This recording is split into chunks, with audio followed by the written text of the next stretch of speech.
Hey guys, welcome back to Sleepy Time Stories, the only place where insomnia meets historical misery, and your pillow is the softest thing in a 2,500-year-old nightmare.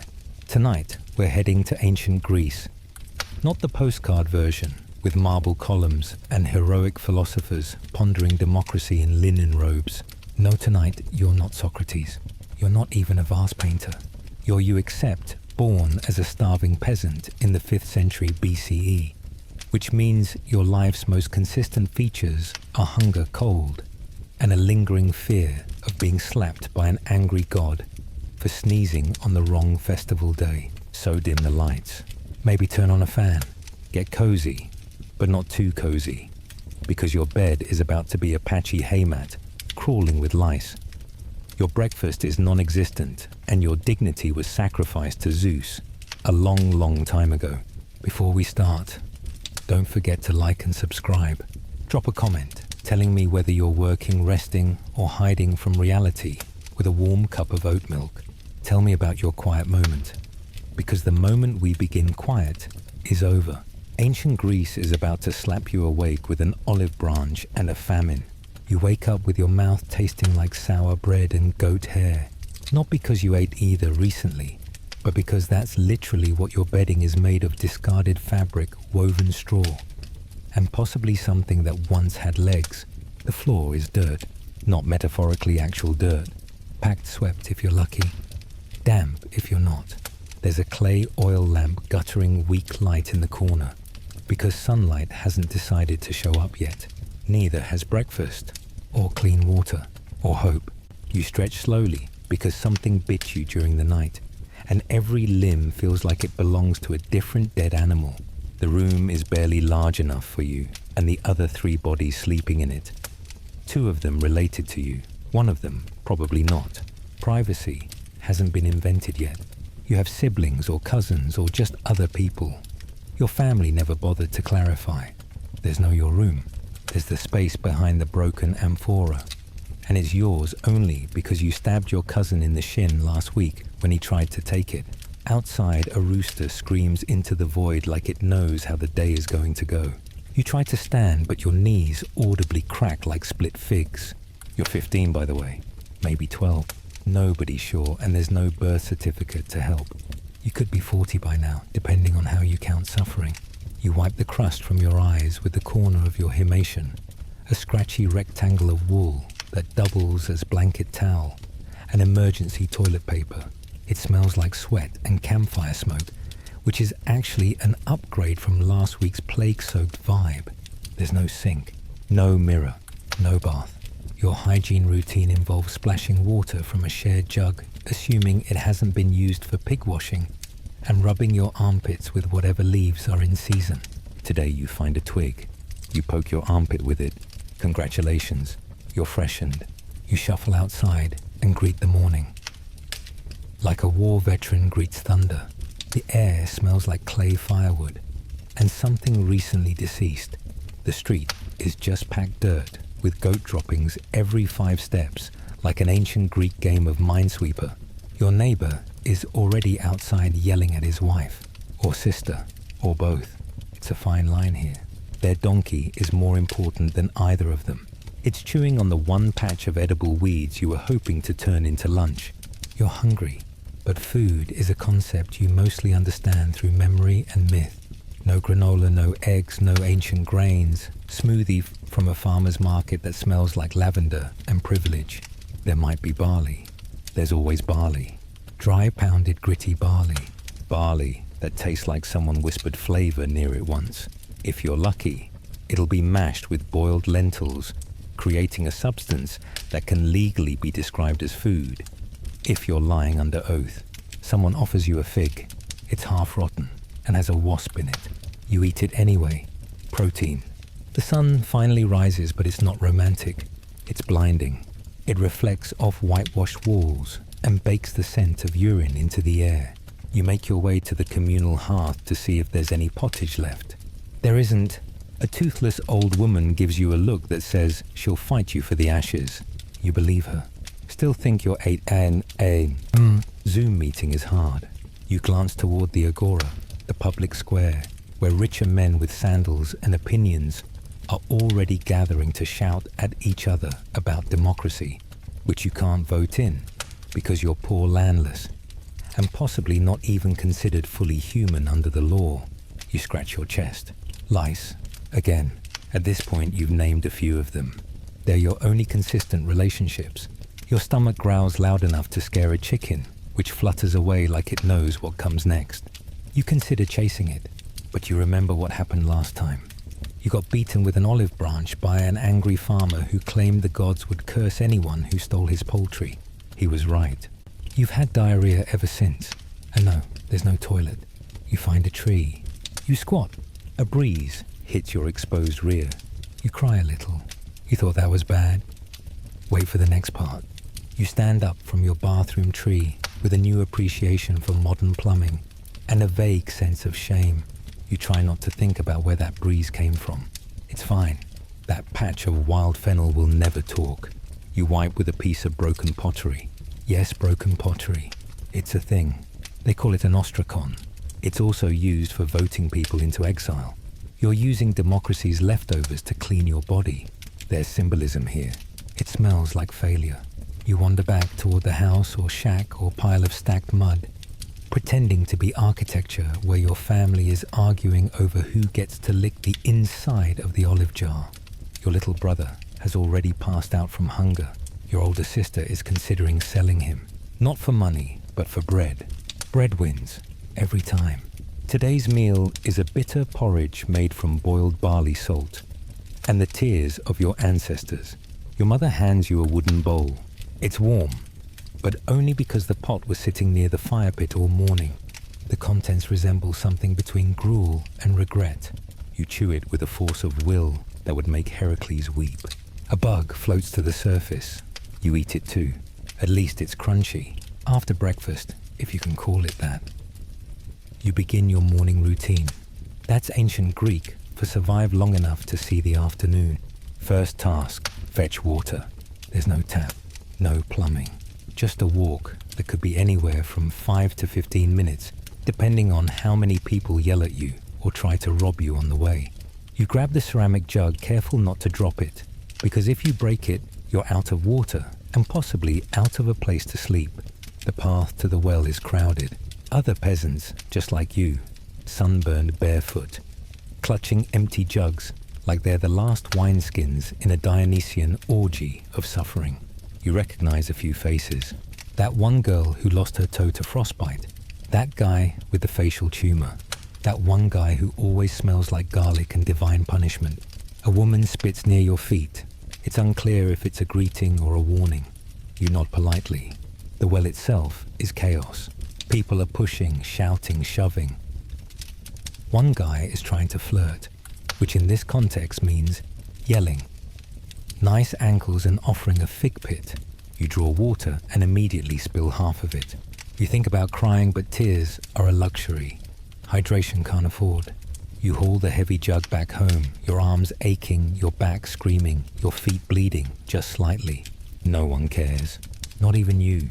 When you return, your sister asks where the rest of the water went. You glare. She slaps you. Balance is restored. Hygiene time, which means you guessed it, public bath. Except today it's closed. Someone defiled the sacred statue with excrement again, and the priests are cleansing it with wine and chanting. Until then, you're not allowed near it.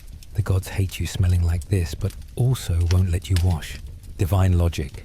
So you rinse with yesterday's rainwater collected in a chipped pot near the house, splashing yourself like a bird in a puddle. There's no soap. There is, however, sand. You rub your skin raw and feel the lice settle deeper into your scalp like they've signed a lease.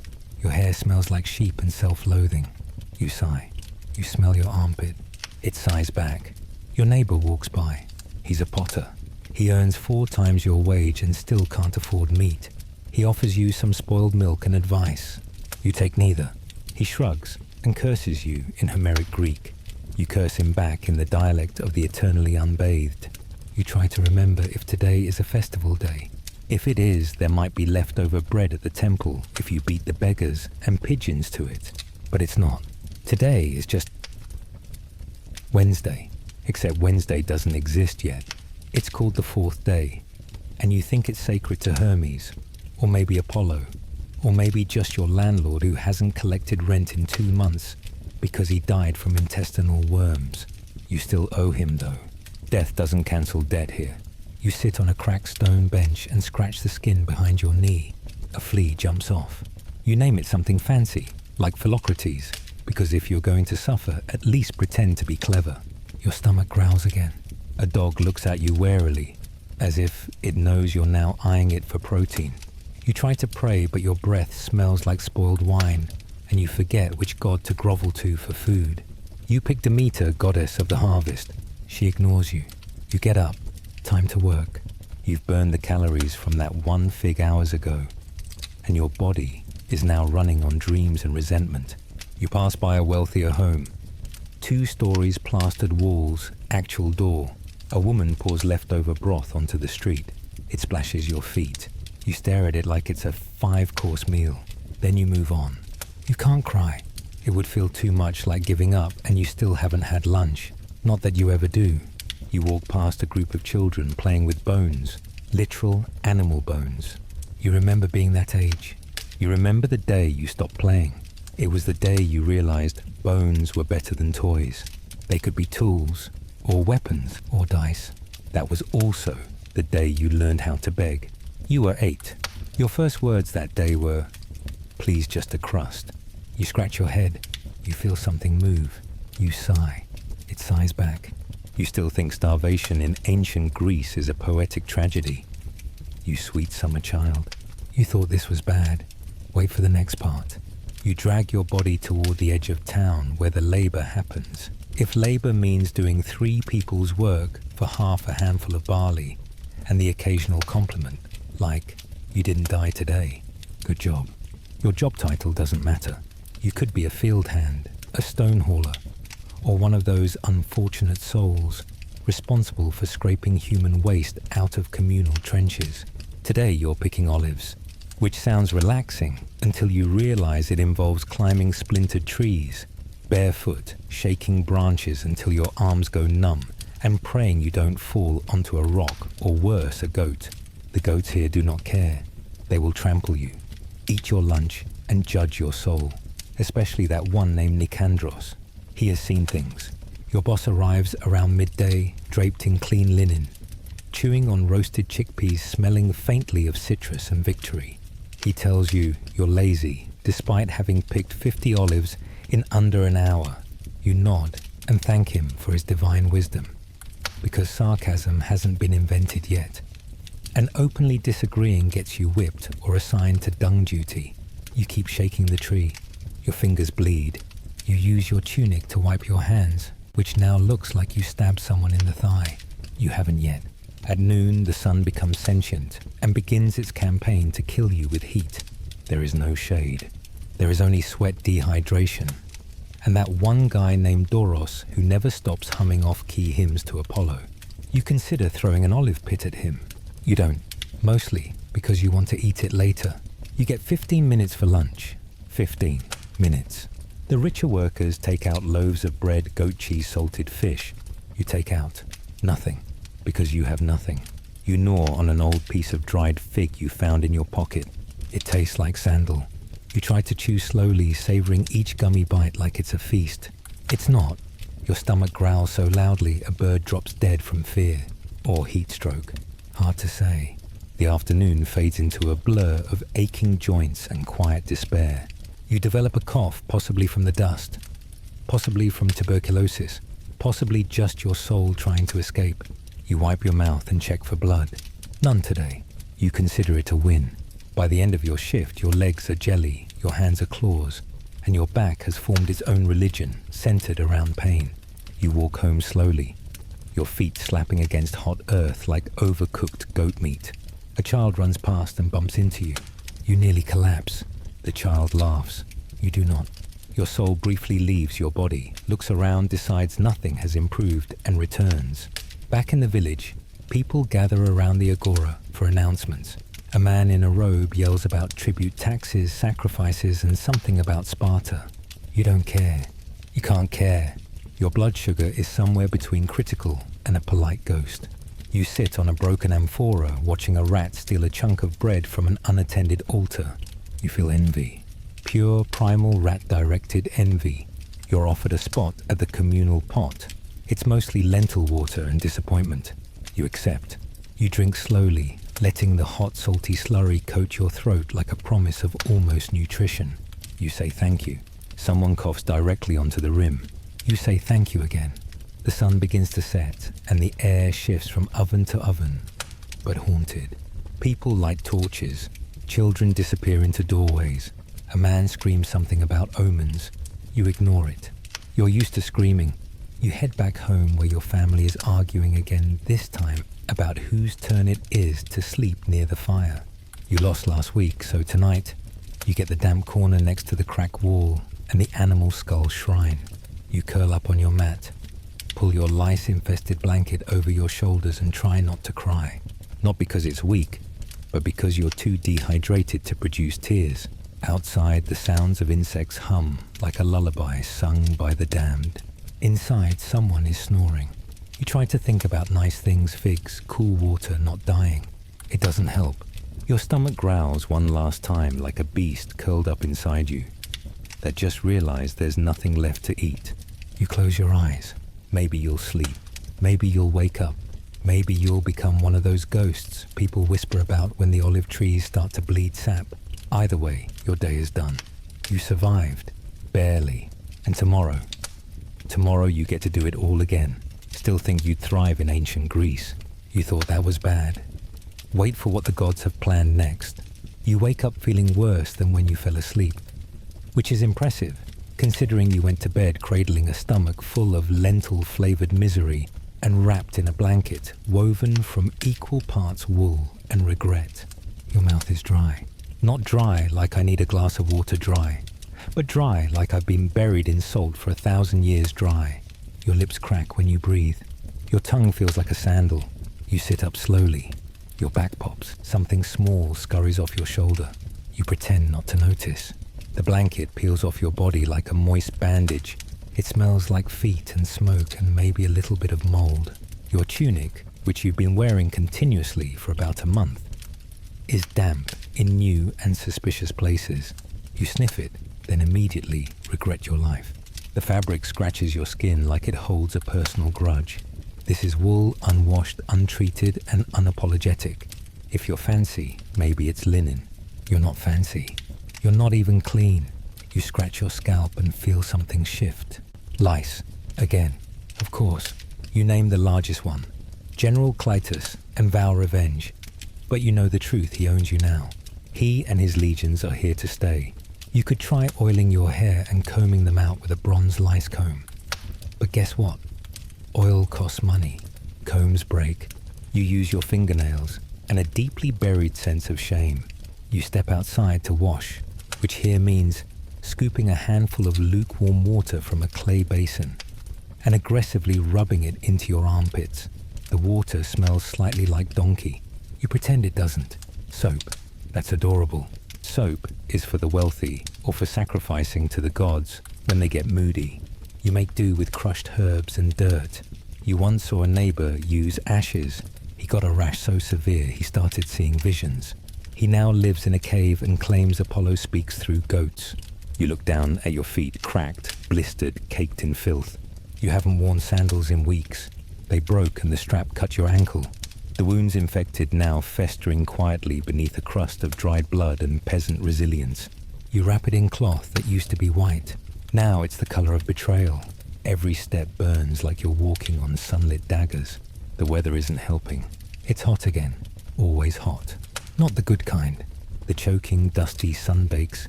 Your eyelids kind of hot. The kind of hot where flies treat you like a salt lick, and even your sweat seems tired. Your skin's peeling. Not just from sunburn, but from general decay. You scratch your arm. A scab comes off. You apologize to the scab. You named it yesterday. It was part of you. And then comes the cough. Deep rattling wet. You cough into your sleeve and immediately check the results. No blood. Not yet. But something yellow and thick and probably alive comes out. You look around to see if anyone noticed. They did. They don't care. Everyone's coughing. It's not a symptom. It's a soundtrack. You wonder if you're sick. You probably are. Everyone's sick. There are no doctors. Well, there are physicians, but they mostly serve the rich or they practice on people like you. One man claimed to cure stomach pain by inserting garlic cloves in unmentionable places. Another suggested drinking fermented goat urine to treat a headache. Your cousin did it. He died. Not of the illness, but of the shame. You once visited a temple of Asclepius, god of healing. You prayed. You donated your last onion. The priest gave you a dried lizard and told you to sleep next to it. You did. You woke up itchy and confused. The lizard had fled. Your illness stayed. Now you just hope. Hope you don't develop boils. Hope your breath doesn't sour into death. Hope your teeth stop wobbling. You haven't smiled in weeks, partly because of sadness, mostly because you're afraid one of your molars will fall into your pottage. Someone nearby collapses. They've been walking in the heat too long. You hesitate. Do you help? Do you walk past? Do you pretend you didn't see it? You stare for too long. They open one eye and ask for water. You hand them your cup. They drink. You take it back, wipe the rim and drink too. Because there's no time to be squeamish when thirst is your most reliable emotion. Back at home, your mother tries to sew your tunic with a bone needle. She misses and pricks herself. You both stare at the blood. You both pretend not to think about infection. She mutters something about sacrificing a chicken. You don't have a chicken. You do have a mouse. She eyes it. You name it. Dinner, just in case. You check your body for other wounds. There's a new one on your thigh. You don't know how it got there. Maybe you scratched too hard. Maybe you sleepwalked into a wall. You shrug. You're too exhausted to care. You wrap it in a strip of old cloth and whisper a prayer to whoever's listening. Nobody is. Your breath smells like fermented lentils and existential dread. You consider chewing a mint leaf. Then you remember mint is sacred. The last person who ate it was cursed with diarrhea for a month. He started hallucinating snakes. Then he actually found snakes. You're not sure which part was the punishment. You still think living in ancient Greece would give you glowing Mediterranean skin and abs sculpted by philosophy. You thought this was bad. Wait for what the gods have in store when you try to work. You're sent to the fields again, because no one cares that your ankle looks like a failed sacrifice. You try to walk evenly so your limp doesn't draw attention, but each step is like a love tap from Hades. Your boss notices. He doesn't ask if you're injured. He just tells you to walk less pathetically, because the wheat gets nervous when it sees weakness. You don't know what that means. You nod anyway. The sun isn't even fully risen, and you're already sweating like a salted fish. Your tunic sticks to you in all the worst places, between your legs, under your arms, down your back. It's like wearing wet sandpaper soaked in goat broth. You'd give anything for shade, a cloud, a breeze, a divine intervention involving iced tea and modern deodorant.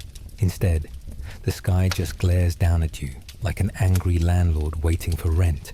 The tools are handmade, splintered and cursed. You use a wooden hoe with a rusted iron tip that wobbles when you swing it. It's held together with twine and prayer. After 3 strokes, your hands blister. By the 10th, the blisters pop. You keep working anyway, because bleeding is just your body crying from the inside. Around you, others work in silence. Not the peaceful kind. The kind of silence that comes from knowing words won't change anything. A woman next to you coughs violently into the soil, wipes her mouth, and continues planting onions like it's the most normal thing in the world. Maybe it is. Maybe death is the lunch break around here. You're harvesting barley today. Barley again. Always barley. It's the crop equivalent of being told there's food at home and finding a single stale cracker. It grows fast, feeds many, and tastes like depression. But it's sacred, you're told. Sacred, because Demeter said so. You don't argue with goddesses, especially not hungry ones. After an hour, your body starts shutting down. Your vision swims. Your stomach contracts like it's eating itself. You ask for water. Your coworker hands you a clay cup. It's lukewarm and smells faintly of frog. You drink it anyway. Hydration is sacred too. Right. Then come the animals. Oxen pulling plows across the field snort and grunt and look at you like they understand your suffering. They probably do. You're not that different. You both carry burdens. You both work until you break. You both smell weird. The only difference is, no one will eat you when you die, hopefully. A rich man rides past on horseback. He doesn't look at you. He doesn't need to. You don't exist in his world. Your background, noise. A shape in a field. A potential fine if you die on his property. He spits. It lands on your shoulder. You say thank you because that's how power works here. Around noon you break. Not emotionally, you passed that stage weeks ago. Physically, you fall face first into the dirt. Your arms refuse to lift you. Your legs tingle in that might-be stroke kind of way. Someone rolls you over. It's Doros again. Still humming. Still off-key. He pours a few drops of water into your mouth and tells you to think of the gods. You think of crows picking at your corpse. After a short rest, which consists of lying in the shade of a wheelbarrow, while ants crawl into your clothes, you get back up. Because the only alternative is dying, and you're not ready for that. Not today. Not until you've seen what passes for dinner. You're assigned to carry bundles next. Heavy, awkward sheaves of barley tied with reeds and resentment. You load them onto your back, hoist them with a grunt, and stagger toward the granary. The ground is uneven. Your sandalless feet bleed with every step. You pass by an old man muttering about stolen grain. He's been here since sunrise. He may still be here at sunset, or forever. You hope not to join him. Inside the granary, you dump the barley in a heap, then turn around to collect another load. This continues for hours. You don't count. Numbers are for philosophers and people who have time to think. You have time only for lifting, dropping, bleeding, and not fainting. Eventually, your boss waves you off. You're done for now. Not because he's kind, because you're visibly shaking and about 3 breaths from collapsing into a useful fertilizer. You nod. You leave. You don't say goodbye. Back on the road home, your arms twitch uncontrollably. You smell like damp wool and wilted dreams. Your hands tremble. You keep licking your cracked lips. There's a copper taste in your mouth. It might be blood, or just your body giving up on flavor altogether. You pass a group of boys training with sticks. They yell battle cries and pretend to stab each other. One of them knocks the wind out of another. The boy collapses. Everyone cheers. You wonder what it's like to have that kind of energy. Then you remember they're 10 and they'll be dead or enslaved by 20. Childhood is a lie. When you reach your home, your mother hands you a strip of boiled greens. You chew it slowly. It tastes like flour. You cry. She slaps you not out of cruelty, but as a wake-up call. You thank her. It's the closest thing to love you've had all week. You lie down, not because it's bedtime, but because your spine demands surrender. Your face presses into straw. Your whole body itches. You close your eyes and think about death. Not in a poetic way, but in the practical. Maybe it'll come quietly tonight kind of way. But it doesn't, because suffering still has hours to go. You thought labor was bad in the morning. Wait until the laws kick in. You wake to shouting. Again, it's your neighbor yelling about a stolen chicken, or maybe his wife's honor. Hard to tell which matters more. You sit up. Your entire body has staged a rebellion. Your muscles scream. Your joints lock. Your back has decided to fold in a new direction. You're no longer a human. You're a walking injury, but you move anyway. Because society doesn't pause for pain, especially not for you. You, after all, are no one. You own nothing. You vote for nothing. You inherit nothing. You could die in a ditch today, and, legally speaking, be worth less than a goat. Possibly 2 goats if you smell like this. You're technically free, but let's not pretend that means anything. You're a peasant, landless, penniless, born into a system that doesn't care about your feelings, your ideas, or your lingering cough. That might be tuberculosis, or maybe just punishment from the gods. Your legal rights are a joke told by the rich to amuse themselves at banquets. Speaking of banquets, you're not invited. You'll never be invited. You wouldn't even be allowed to sweep the floor during one. Only citizens get that honor. And to be a citizen, you must be male, landowning, born to citizen parents, and not currently enslaved or dead from malnutrition. You are 0 for 4. You're reminded of this every time you walk past the local magistrate's office, where men in white chitons shout about justice and honor, while sipping wine and adjusting their sandals in ways that cost more than you'll earn in 3 years. A trial is happening today. You stop to listen, not out of curiosity, but because it's the closest thing to free entertainment, since that one guy wrestled a pig and lost. The case: a man insulted another man's mother. He's being fined 5 drachmae. That's enough to feed your entire household for a week. You smile bitterly. You once watched your cousin get beaten for stealing a single olive. He didn't even eat it. He looked at it too long. And then there's the punishment system. Oh, you thought things were bad before. Let's talk justice. Public beatings, branding, mutilation, exile. If you're caught stealing, you could lose a hand, if you're lucky. If not, they'll parade you around the agora with your tunic torn open, your dignity shredded, and a fig leaf barely covering your shame. Justice here is mostly performance art, and you're the prop. Let's say you're accused of something. Doesn't matter what. Could be a lie. Could be a misunderstanding. Could be because someone doesn't like your face. You'd have to represent yourself.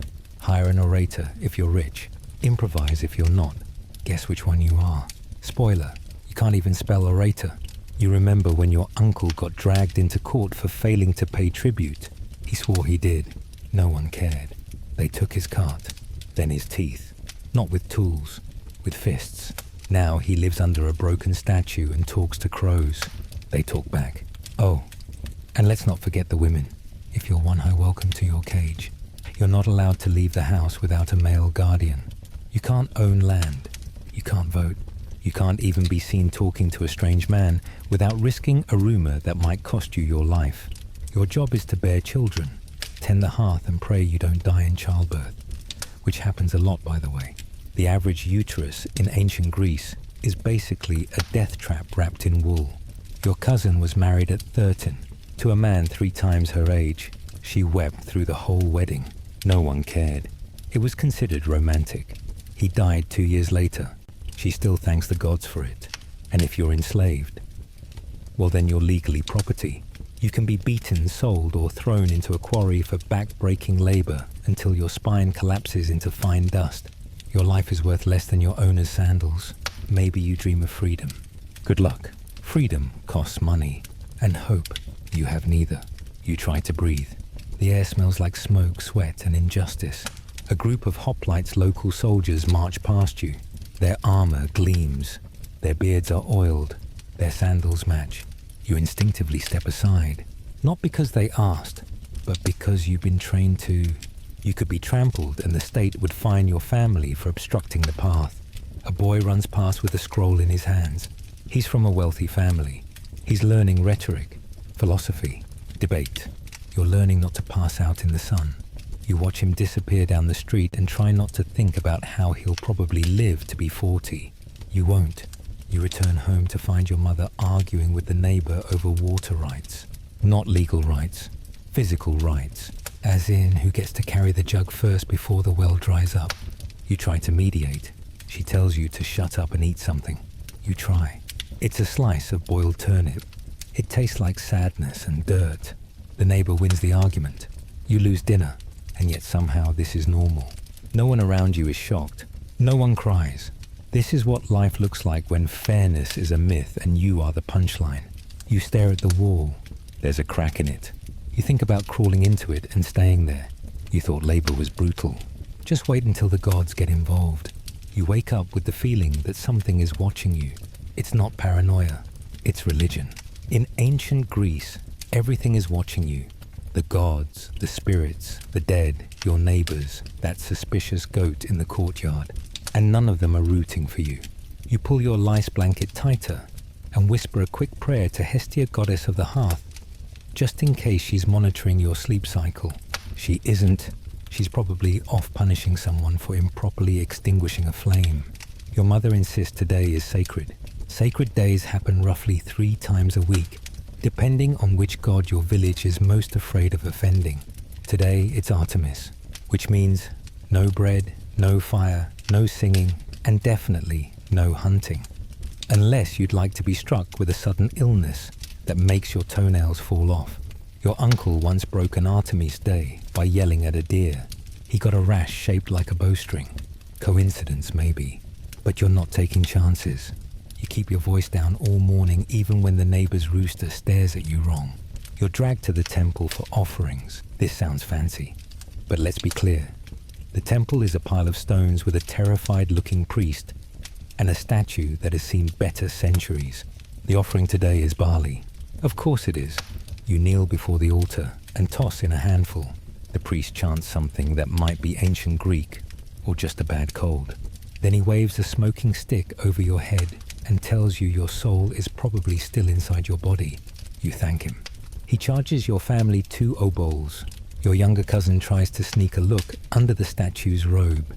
The priest sees him. He screams. Your cousin is slapped by 3 different family members before the gods can even respond. The priest demands another offering. You donate a withered onion. He accepts it like it's gold. After the ceremony, you walk back through the village, trying not to make eye contact with anything vaguely divine. You step around a smashed amphora because the shards might be sacred now. You don't breathe near the sacred olive tree. You don't drink near the sacred well. You don't exist near the sacred goat. That thing has horns and no soul. And then there's the oracles. Yes, the ones who see the future. There's one in your village. She's blind, in one eye smells like fermented fish, and occasionally eats dirt. She once predicted your cousin's wedding would result in death. It did. Not the couple, though. Just the donkey they used to ride home. The villagers still quote her like she's infallible. You consider visiting her. You want to know if you'll survive the month. But she charges in wine and dried figs, both of which are luxuries you haven't seen since the last funeral feast. So you skip the prophecy and decide to gamble with fate. Spoiler: fate is already cheating. Your sister gets her fortune read. The oracle grabs her hand, spits on it and says, "You will marry someone with teeth." That narrows it down to about 4 men in the village. Everyone cheers. She looks nauseated.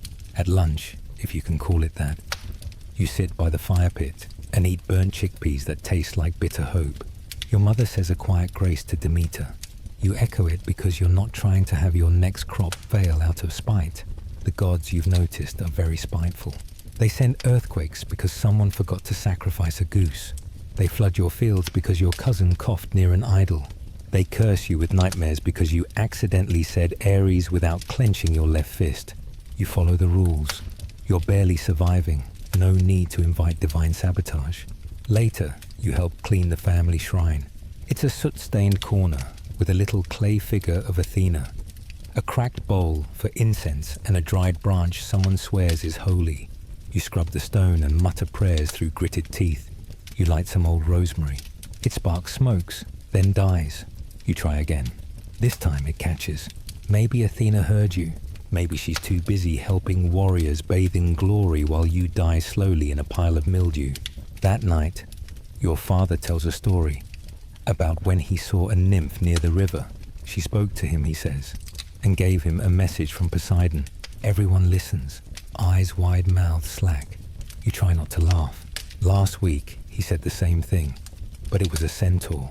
The week before, it was Hera disguised as a crow. You suspect he's just hallucinating from long-term dehydration and poorly stored lentils, but no one questions him, because in this world, the gods are real present and angry, always angry. You step wrong, you're punished. You forget a festival, you're punished. You survive a plague, definitely punished. You start to suspect the gods just don't like you, or anyone. Maybe the gods are just rich people, with lightning bolts. As night falls, you sneak one last prayer into the wind, not for food, not for shelter, just that the gods will forget about you for one night and smite someone else instead. Someone with sandals, someone with cheese. You go to bed staring at the ceiling, hoping no dreams come. Dreams are messages here. You don't want any. You're not strong enough to be chosen. You thought society was unfair. Wait until nature decides to join in. You wake up sweating. Not just because your lice-riddled wool blanket doubles as a torture device, but because the roof is leaking again, and not water. It's mud. Mud because the rain last night didn't fall politely.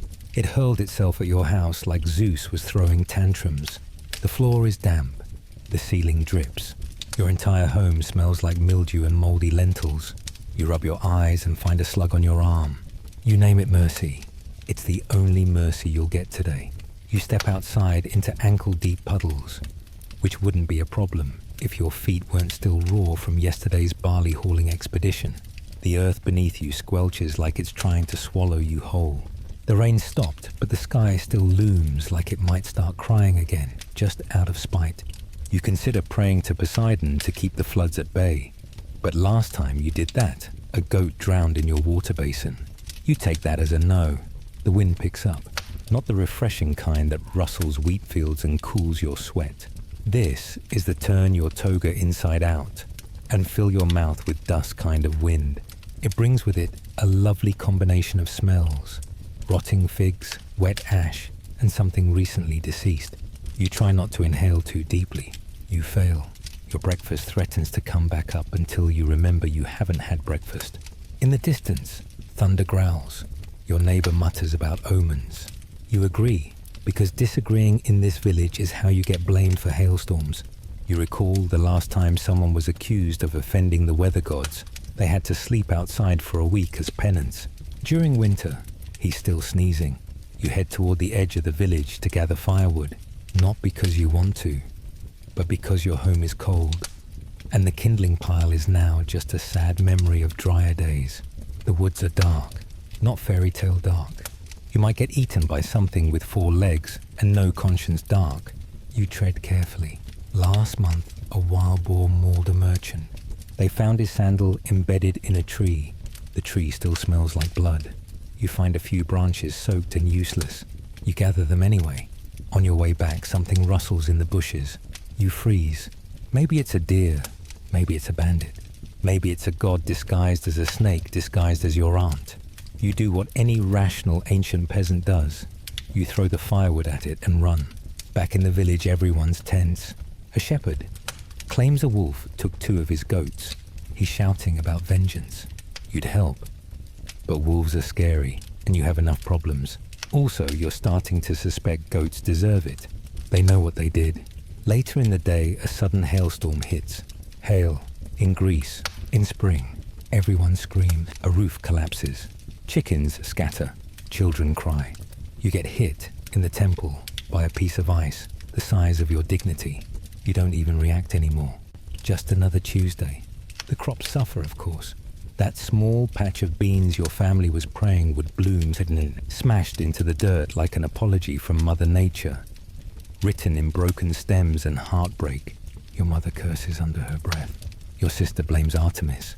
You blame climate instability caused by divine mood swings. The village elder announces that this is clearly punishment for impiety. No one questions him because he owns the biggest goat and the loudest voice. He declares a fast, as if you weren't already fasting involuntarily every day. Now it's mandatory. Excellent. Starvation, but make it sacred. You spend the evening patching the roof with mud and straw, neither of which work. Rain seeps through anyway. You try to laugh. It comes out as a cough. Your left eye twitches. You blame the wind. At sunset, a dust storm rolls in, because apparently nature is double booked for torment today. You huddle inside, chewing the same piece of barley 3 times to make it feel like more. You stare at the wall. It stares back. Your little brother says he saw lightning hit the hill where the temple sits. Your father says it's a sign. You think it's just bad luck. Either way, nobody's going up there to check. The last person who investigated a sign got bitten by a snake and spent 3 days speaking in riddles before vomiting in the sacred well. You fall asleep with your fingers clenched, curled around a rock in case something tries to eat you in the night. You don't even know what anymore. Wolves, bandits, angry gods, your cousin, the environment. Take your pick. You thought the gods were unfair. Wait until you're hungry enough to eat whatever nature still hasn't destroyed. You wake up with your stomach gnawing at itself like a dog trapped in a wine jar. It's not hunger anymore. It's something worse. A gnawing, constant emptiness that feels like it has opinions. You're starving. Again. Still. Forever. In ancient Greece, hunger isn't a problem you solve. It's a lifestyle. You shuffle toward the hearth, clutching your belly, and hoping that maybe Just maybe someone has left behind a half-eaten fig or a scrap of barley cake or even a greasy piece of cloth you can suck flavor out of. No such luck. The cooking pot is empty. Not nothing left empty, scraped, scoured, licked clean by a cat empty. You consider tasting the ash. You don't. Yet, your sister is chewing something. You ask her what. She lies and says it's wild greens. You both know it's probably weed she found near the latrine. You nod in solidarity. Flavor is a distant dream. Survival tastes like dirt. Time to forage. You wander into the fields in search of edibles, which now includes anything that won't kill you instantly. Chickweed, nettles, fennel bulbs. You find a patch of something vaguely green and vaguely alive and decide that's lunch. You bring it home like a trophy. Your mother boils it with some leftover olive brine and a whisper of salt. The result is a thin soup that smells like boiled socks and sadness. You slurp it gratefully. The taste is indescribable, not because it's complex, but because it tastes like nothing. The texture is slimy, and there's a crunch halfway through that you're choosing to believe is a twig and not a beetle. You finish your bowl. You lick the bottom. You consider licking the walls. They're clay. Clay has nutrients, right? Then there's the bread. Oh, the bread. If you're lucky enough to have any barley flour, you mix it with water and cook it on a flat stone. It's hard dry and tastes like someone whispered food into a handful of gravel. You dunk it in your soup to soften it, which works about as well as crying into a papyrus scroll and calling it literature. Still, it fills the space in your stomach briefly. Meat, huh? Meat is a concept. Meat is a myth. Meat is something you smell during festivals and then dream about for 3 weeks afterward. Unless an animal dies suddenly and isn't cursed, you don't get meat. And even then, the priests get the good parts. You might get a hoof. If you're lucky, you remember the last time you had meat. It was a rat your cousin caught. You skinned it, cooked it over a fire, and everyone took turns gnawing on its stringy limbs like it was a sacrificial lamb.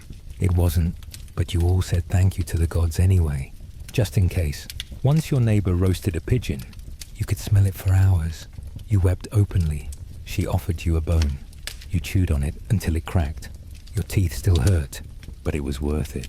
Olive Shaw, if you like them fermented in brine, so salty, it strips the lining from your tongue. Cheese only if a goat dies and you sneak into the priest's pantry.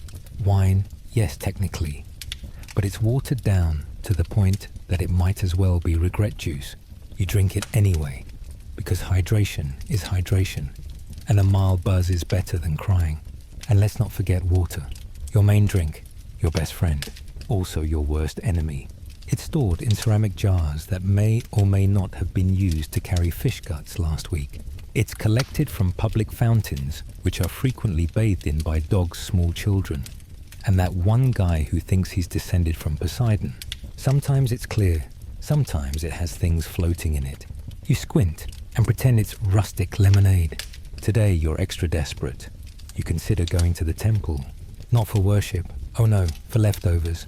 If someone made an offering of grain or fruit and the priest forgets to collect it, it's technically fair game. Technically, you arrive and sneak around the back. There it is, a basket of grapes, wrinkled, half-eaten, possibly blessed. You grab 3, you run, you trip, you eat them off the ground. Dinner is the same as lunch, which was the same as last night's meal. Boiled greens, barley fragments, and the faint, mocking memory of cheese. You lick your bowl clean, then lick your fingers, then stare at your own reflection in the water jug and ask yourself if dignity is a luxury or just a myth. Your brother complains that he's still hungry. Your mother glares at him. He shuts up. No one is full. Fullness is for statues and stories. You lie down with your stomach growling like an animal trapped under your ribs. You curl up into yourself and dream of figs the size of your fist and bread that doesn't snap your teeth. You dream of butter. You've never tasted butter. You dream of it anyway. You thought famine was a temporary problem? Wait until fear becomes your main food group. You wake up to screaming. Not emotional screaming. Not hunger screaming. No, this is the sharp, rhythmic, someone is definitely getting beaten in the street again kind of screaming. You know the tone. You've heard it since childhood. It's the morning chorus of ancient Greece. A blend of pigs squealing, men shouting, and at least one unfortunate soul getting publicly corrected with a stick. You crawl out of bed like a corpse reanimating for one last bowl of pottage. Outside, your neighbors are already gathering near the agora. There's been a theft, someone whispers. Someone stole bread. Again, you flinch. You almost did that last night. You're not sure if you're ashamed or just jealous of the person who actually went through with it. Down by the fountain, a man is tied to a post. His tunic has been ripped. His face is swollen, and someone has drawn rude symbols on his forehead in what might be charcoal or something worse. He's still conscious. That's a bad sign. The punishment hasn't started yet. A town magistrate, a man so well fed, he has visible jowls, reads from a wooden tablet. In a voice so self-important, it makes the birds stop chirping. He says words like, dishonor offense to the polis and proper chastisement. No one listens. They just want to see the punishment. Blood is entertainment, and tickets are always free. A slave brings out a whip, a real one. Not symbolic, not ceremonial. Leather iron tips, decades of experience. The crowd cheers. You look away. You shouldn't. If you're caught avoiding the spectacle, people assume you're next. They beat the man until he slumps over. They stop, not out of mercy, but because someone yells 10 lashes, not 11. Like there's a customer, satisfaction guarantee on public violence. The crowd disperses energized. You shuffle away, stomach churning, ears ringing, spine cold despite the sun. Welcome to your morning. Later, you overhear two men arguing. One accuses the other of sleeping with his wife. The second one denies it, of course, but offers to settle it honorably. You assume this means words, but no. They go straight for fists.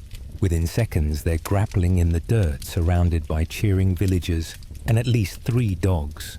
No one stops them, because this is how things are handled here. You fight. You win or lose. The gods judge you, maybe. The crowd judges you, definitely. The only rule is don't die too quickly, or it ruins the show.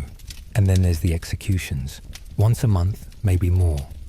Someone is sentenced to death, sometimes for murder, sometimes for theft. Once famously for mocking a priest's sandals. You remember that one? The priest wore the skin of a goat on his feet. The accused said it made him look like a confused satyr. He was publicly strangled. The priest cried harder than the condemned. Executions are held near the temple steps. That way, the gods get a front row seat. You went once when you were 10. You didn't sleep for a week. Not because of the blood, because of the cheering, the laughter, the complete absence of sorrow. You learned something that day in ancient Greece. Fear keeps people alive. Compassion gets you noticed, and being noticed is usually fatal. Your own family has its share of scars. Your uncle lost 2 fingers when he refused military service, claimed he was too old. They proved him wrong by drafting his son instead. He died. His name is etched on a public plaque now, a great honor. Your family weeps every time they walk past it. You keep your head down. You nod at the right people. You never raise your voice. You agree even when you're wrong. You survive, but only barely. This afternoon, you hear a rumor. Someone's been accused of impiety. That's the worst one. It's vague. It's terrifying. And it usually means the accused said something mildly sarcastic about a god while standing within earshot of a widow. You could be burned, banished, beaten, or all 3. You think back to yesterday when you whispered a complaint about Demeter's cooking skills. You were joking. Probably. Now you're not sure. You start planning an apology, just in case. At sunset, the village holds a ritual cleansing. They light torches. They chant. They beat bronze bowls to chase away bad spirits. You participate like everyone else. You chant louder than necessary. You swing your torch wide. You hit your cousin in the leg. He accepts the blow. Everyone nods. Rituals are serious business. You fall asleep with a rock tucked under your mat, in case someone decides to accuse you of heresy in the middle of the night. It's happened before. The gods don't sleep. Neither do informants. You scratch your shoulder. Your skin burns. It might be nerves, or fleas, or divine punishment. You try not to care. You thought food was the hardest part. Wait until you fall in love. You wake up hopeful. That's your first mistake. The sky is clear. The village is quiet, and your stomach only feels moderately hollow instead of desperately screaming. You take this as a sign that maybe, just maybe today will be different. You smile. That's your second mistake. At breakfast, your mother hands you a bowl of something that might be soup. You don't ask questions. You eat it. You thank her. She grunts. That's love in this house. Your younger brother is missing. You ask where he is. She shrugs. He might be gathering firewood, or he might have run off to become a temple servant, or he might be lying face down in a barley field somewhere. Either way, life continues. You take another sip of not soup. You wander into the village where things seem calm. Too calm. You find out why when you pass the well and see your best friend. Yes, you actually had one, once tied to a post. Apparently, he was caught stealing wine from a storage jar. Not even drinking it, just sniffing it. You blink at him. He blinks back. His face says, "Please help me." Your face says, "I can't afford to get slapped again." The guards let him go after the magistrate spits on his feet, and a priest mumbles something about moral decay. Your friend limps away without saying a word to you. He doesn't have to. You've both been reminded that in ancient Greece, loyalty is seasonal. You decide to visit your cousin, the one who's always laughing. He's sharpening a knife when you arrive. You joke that he looks like he's preparing for a sacrifice. He says, "Maybe I am," and keeps sharpening. You do not ask any more questions. Instead, you wander to the edge of the agora, where the other young people are pretending they're not miserable. There's a girl there. You've seen her before. Braided hair, sharp eyes quiet enough to survive. She looks at you. You look at her. It's a moment. Possibly the first nice thing that's happened to you since you were born. You try to say something charming. Something that doesn't involve olives, mold, or famine. You open your mouth, and your older brother appears behind you like an unpaid debt. He grabs your shoulder. He tells you to go home. He tells you the girl is already betrothed. To him, you didn't even know he liked her. You didn't know he liked anything besides fermented beans and kicking dogs. But apparently he likes her now. Or he likes the idea of you not liking her. Either way, it's over before it begins. You look at her again. She doesn't say a word. She doesn't need to. You're just one more background character in her tragedy. You return home to find your sister crying. She's 14. Your father just told her she's going to be married next month to a man who smells like rotting figs and once tried to marry a statue of Aphrodite. Your sister begs. Your father shrugs. He has land, he says, like, "That's all that matters." Because it is. You try to comfort her. She screams at you. You leave. There's nowhere to go. You lie in the dust near the family altar and wonder if the gods ever felt heartbroken. You hope they did. You hope they still do. Later that day, your friend returns, the one who was tied up. He tells you he's leaving the village, says he's going to Athens to start over. He asks if you want to come. You say yes. Then your father finds out and slaps you so hard you see Mount Olympus. You're not going anywhere. Night falls. The girl you liked walks past your house with your brother. He's laughing. She isn't. You watch them disappear down the road, like hope itself being dragged into the shadows. You curl up in your usual corner, listening to your parents argue, your sister sob, and your cousin sharpen his knife. Love in ancient Greece is a brutal thing. Not romantic. Not noble. It's a transaction. A betrayal waiting to be formalized by a dowry. You thought pain was physical. Wait until the night comes, and you're left alone with your thoughts. You lie there in the dark, your stomach softly gnawing at your spine. Your back fused to the straw mat like two pieces of wet bark. It's quiet, but not peaceful. Not the modern kind of quiet where a fan hums and your phone glows gently beside you like a warm digital nightlight. No, this is the kind of quiet where your ears ring. Your thoughts start screaming and you remember every bad thing you've ever said to a priest. Outside, the wind picks up, dragging the smell of burnt fat manure and cold ash into your nose. A dog howls. Not a cute little bark, an ancient, bone-deep warning howl. Something is moving around out there. You hear it. Probably a wild animal. Possibly your cousin. You pull your lice-ridden wool closer, as if it offers protection against wolves or blood feuds. You're supposed to sleep, but that's optimistic. Your mind is racing. You count blisters on your hands. You replay your brother's smug face as he walked away with the girl you barely knew you cared about. You think about your friend already halfway to Athens, probably vomiting over the side of a go-kart. You think about leaving too, about escaping. But where would you go? You're barefoot. You have 2 obols and a sprained ankle. Your plan would last until the next fork in the road. A floorboard creaks. You freeze. Not because you're scared of ghosts. You're scared of your own family. Your uncle sleepwalks. Once he pissed on the shrine to Apollo. No one talked to him for a week. He's never been the same. If it's him, you stay still. If it's someone else, you stay even stiller. In ancient Greece, night is for regrets, rodents, and revenge. The fire has burned low. Only embers now. You could stir it, but that risks waking someone. And if you wake someone in the middle of the night, there has to be a good reason, like the house is on fire, or the Spartans are here. Not I'm cold, or I think there's a spider in my sandal. You stay cold. You hear a whisper from the shrine corner. You stare into the dark. It might be your aunt praying, or it might be something else. This is the hour of restless spirits. Your grandmother used to say that if you look into the eyes of someone at midnight and they don't blink, they're dead. You blink just to be safe. Your sister shifts in her sleep, murmuring something unintelligible.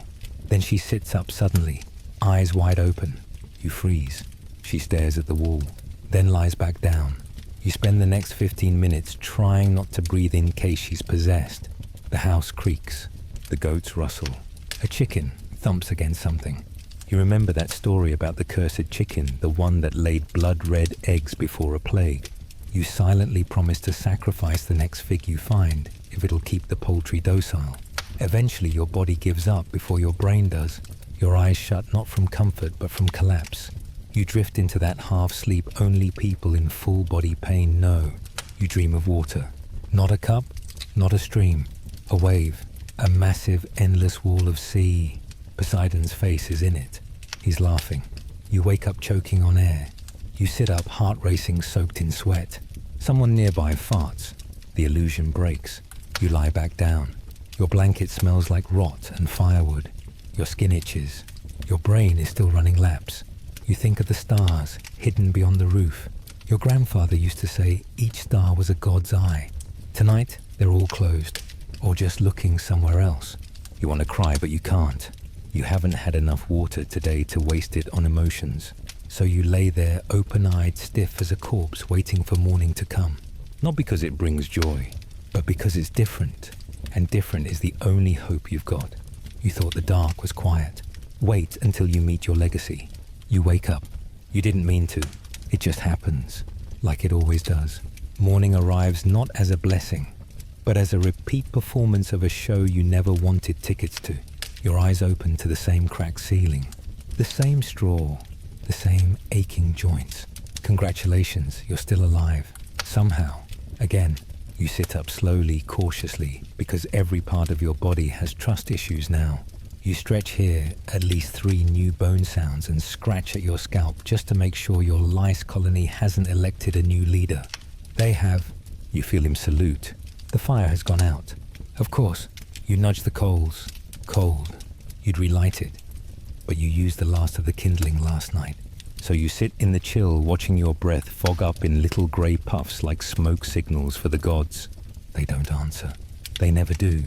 You look around at your family. Still asleep, sprawled across mats like casualties of a slow, invisible war. Your sister curled into herself like a question mark.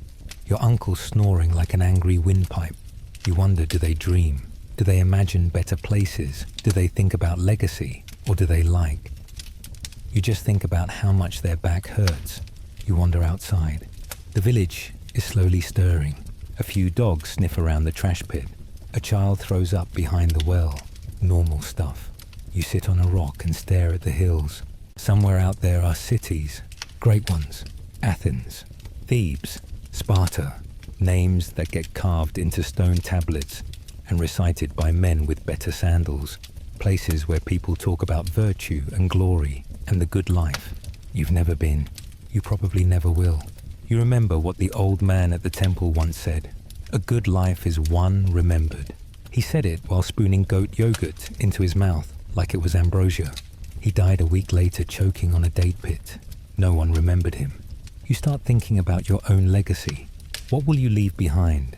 A broken comb, a blanket full of fleas, a child who looks like you and already knows how to beg. Will your name be scratched into the inside of a bowl? Will someone speak it 3 generations from now, with even a scrap of warmth? Probably not. In ancient Greece, memory is currency, but only the rich get remembered. The warriors, the poets, the tyrants, people with enough drachmae to pay someone to say their names in the marketplace for decades. You're a shadow, a back turned in the wrong alley, a cough behind a curtain. Still you stand up. You wipe the sleep from your eyes and the dirt from your knees, because even if the world forgets you, you still have a job to do. Not a glorious one, not an immortal one, but one that matters to someone somewhere, if only for today. You fetch water. The jug is heavy. Your hands are cracked. Your feet are blistered. But you walk, because someone will need it. You stir the ash in the fire, because someone will be cold. You pat the goat, because even the goat needs to know someone's still trying. You remember a story barely. One about a man who carved his name into a tree so that even if he died, someone might read it. The tree was cut down, made into firewood. His name went up in smoke, but for a moment it was there. Maybe that's enough.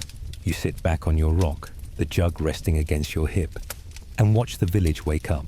Children yelling, chickens flapping, men arguing about taxes, someone screaming about a dream involving a snake. It's all ridiculous, pointless, miserable, and yet it's alive. You close your eyes and feel the sun warm your face. You take a deep breath. Dust, smoke, onion breath, but still you breathe. And for now, that's your legacy. You thought night was hard. Wait until you realize you were never meant to be remembered at all. You're sweeping the dirt floor again. That's right, sweeping the dirt. Not a floor on dirt. The dirt is the floor. You sweep because it makes you feel in control. It's a lie, but it's the only one you get to tell yourself without consequences. The dust rises in little clouds that stick to your sweat and form a new layer of skin. You're now made of mud and regret. Your mother walks in, tells you you're wasting time. Go help your brother, she snaps. You don't ask which one. Doesn't matter. One's hauling firewood. The other's praying for it to rain olives. You pick the one least likely to yell. You walk to the agora, the heart of your town, which pulses with the blood of people, arguing loudly in public. You pass a philosopher reciting poetry to a group of men who have never harvested a single turnip in their lives.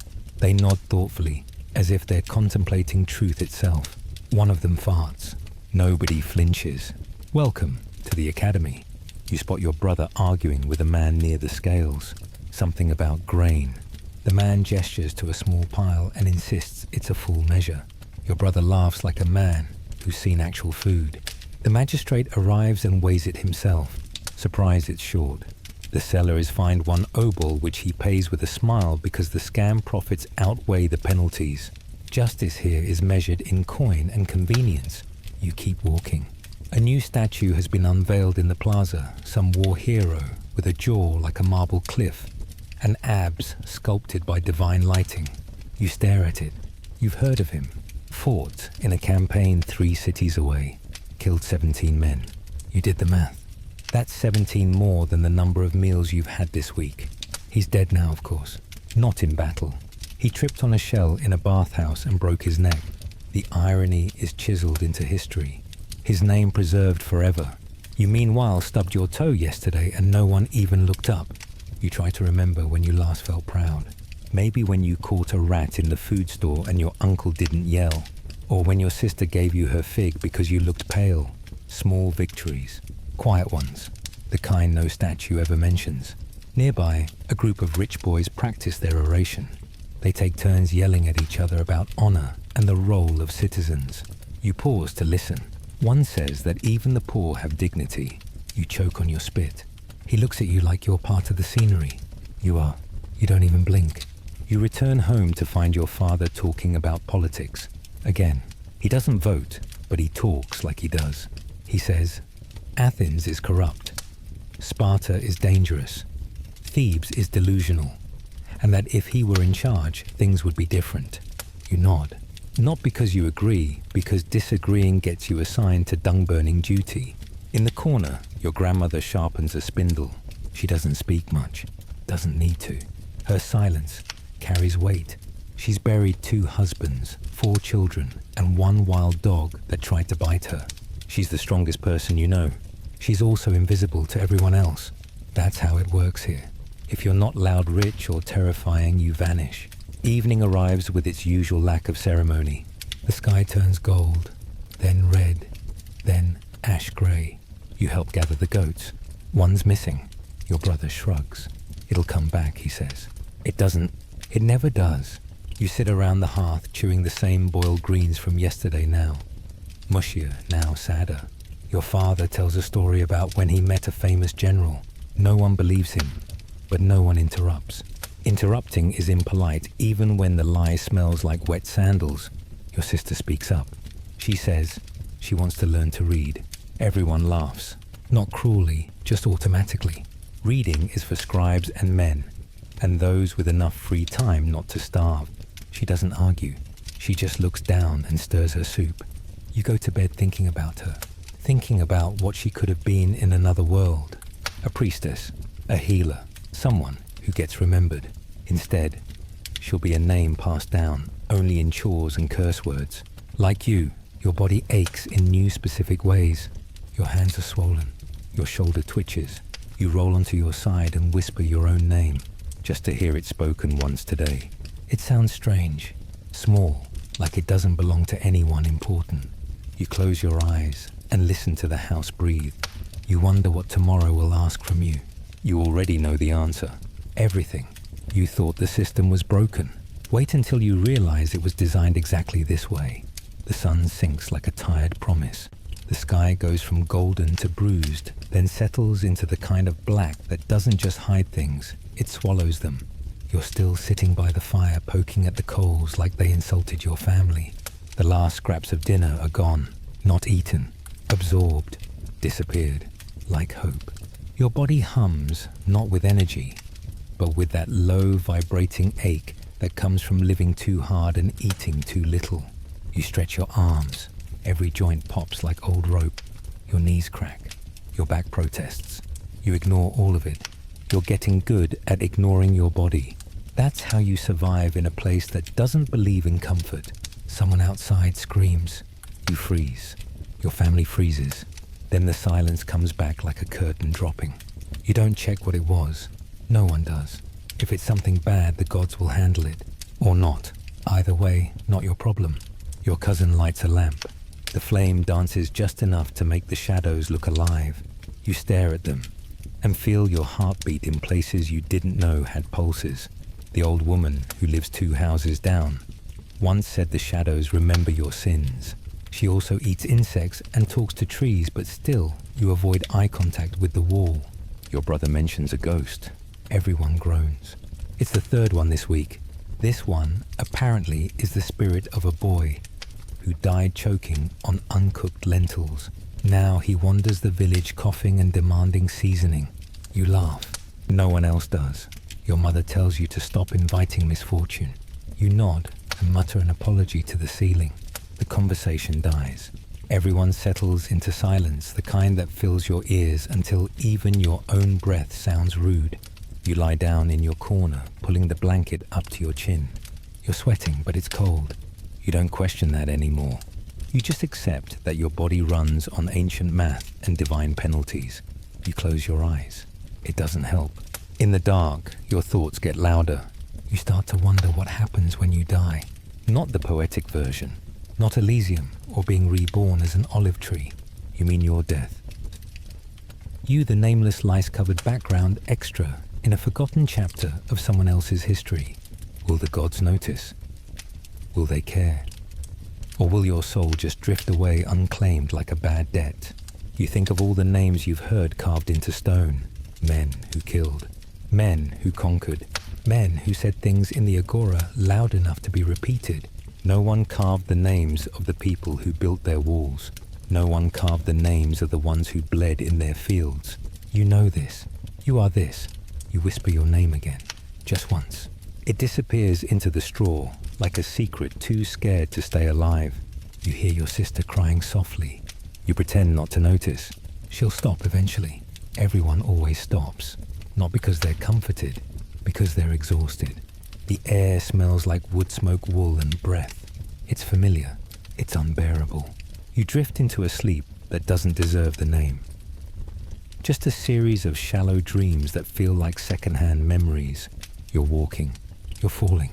You're running from something with teeth and sandals. You see the gods. They're laughing. At you maybe. Probably. You wake up 3 times. Once from thirst. Once from cold. Once because your arm went numb under your own ribs. You shift. The blanket scratches your neck. A flea bites your ankle. You sigh. You whisper a prayer. Not to a god.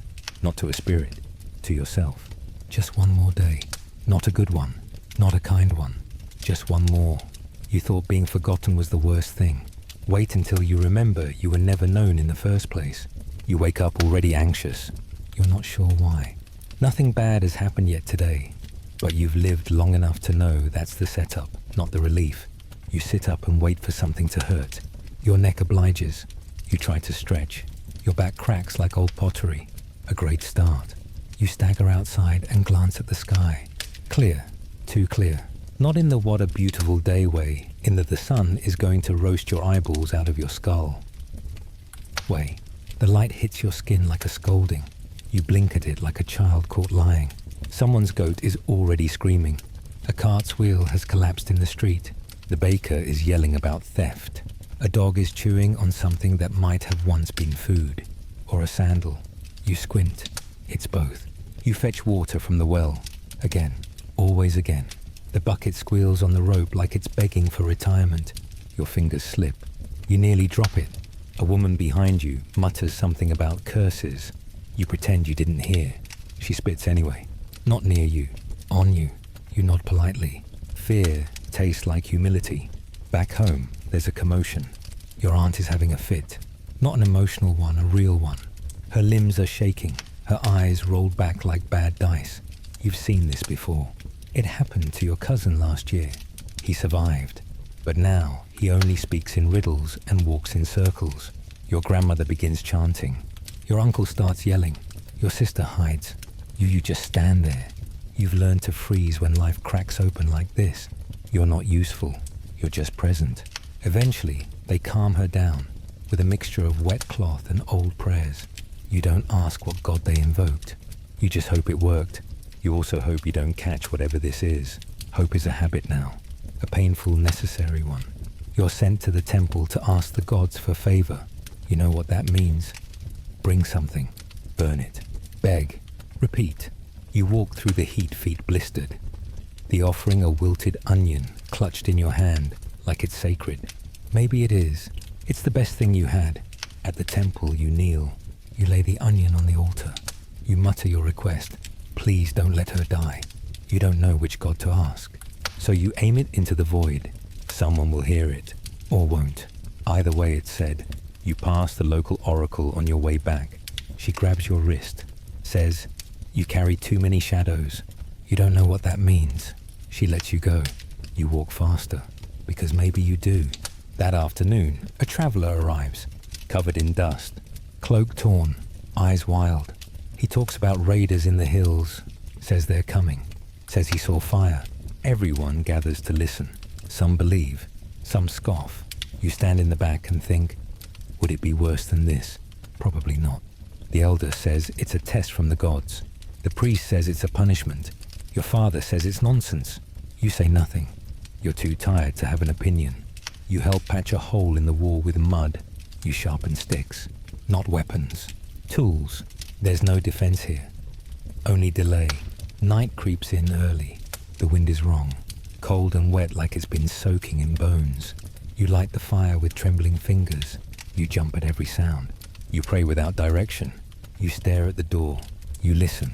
Nothing happens. Not tonight. You lie awake long after everyone else has fallen asleep. Eyes locked on the ceiling. Body wrapped in the itchiest blanket known to man. You're not afraid of death. Not exactly. You're afraid of what comes before it. The confusion, the silence, The moment of knowing it's over, and no one will remember your name.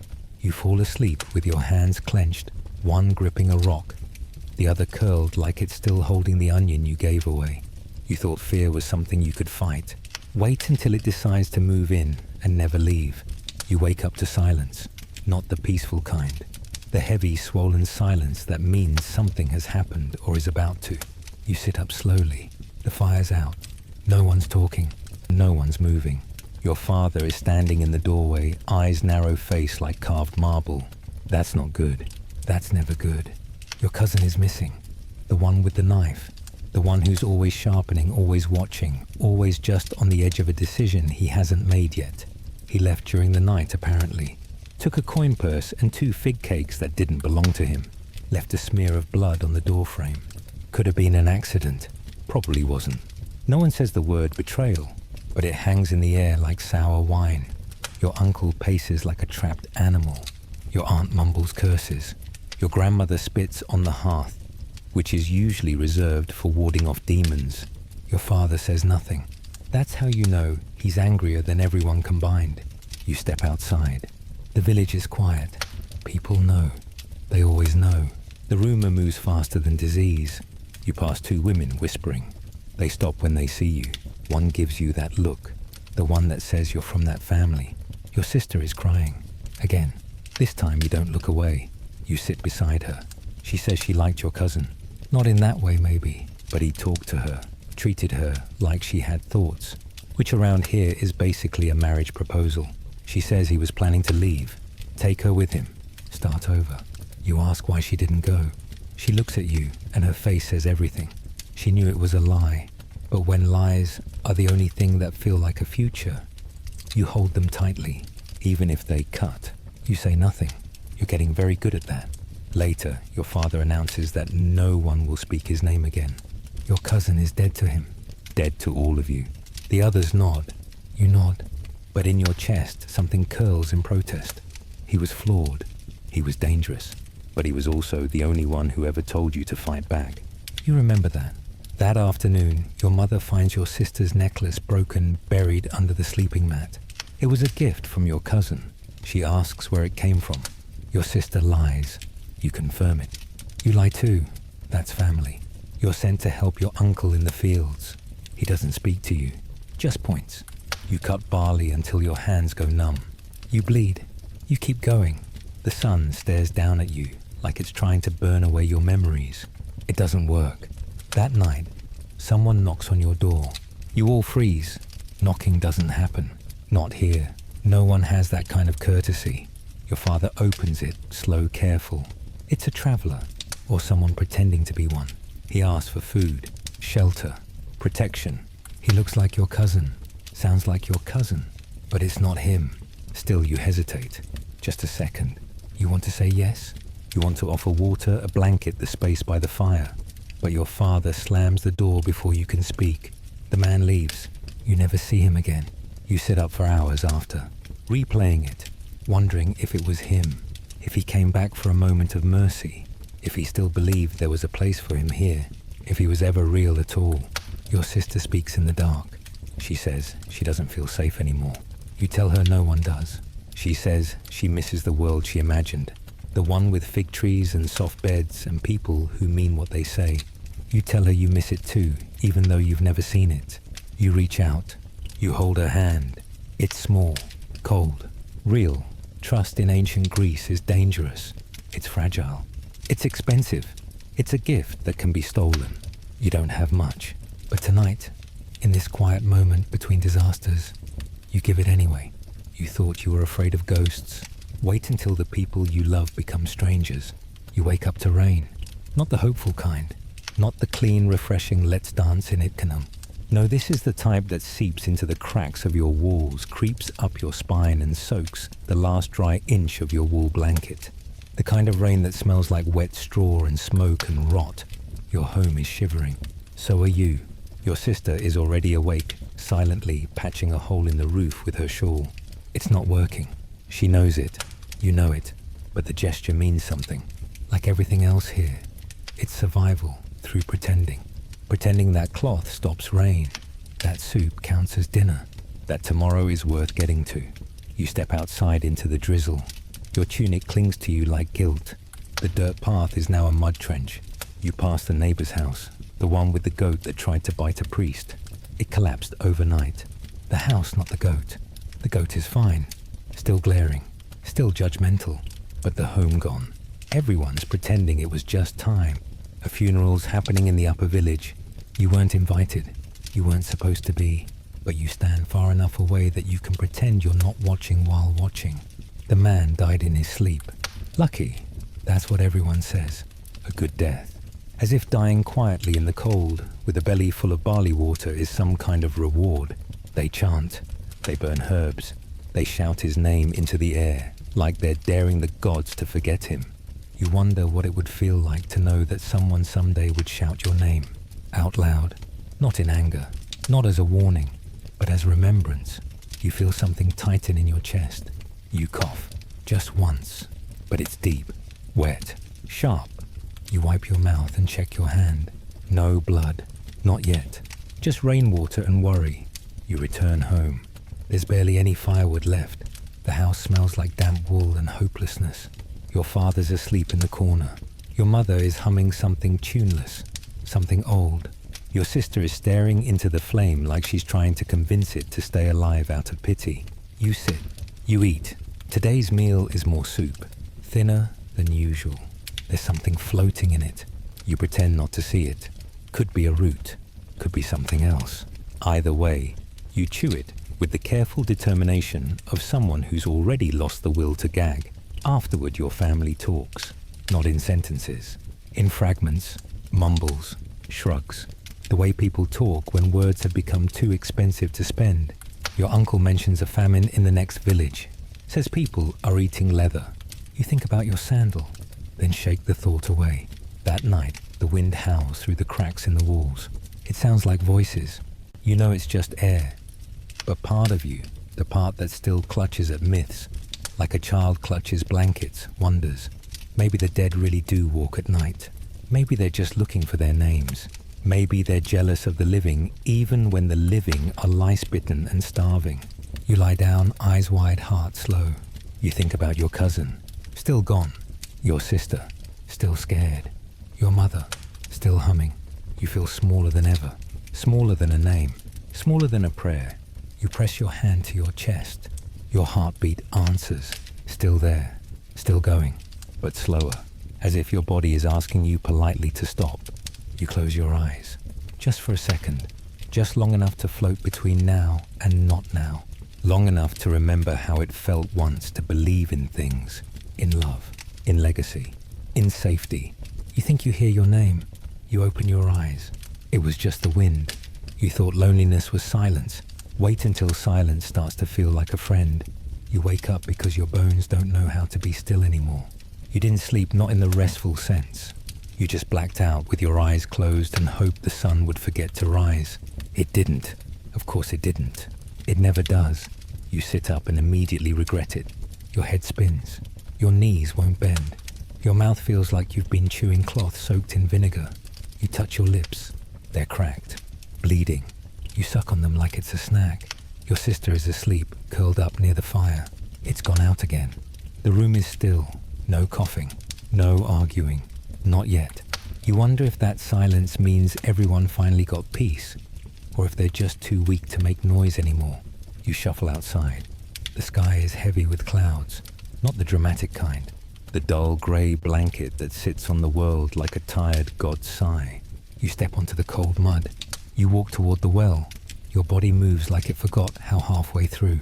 At the well you see a man you've never spoken to. He nods. You nod back.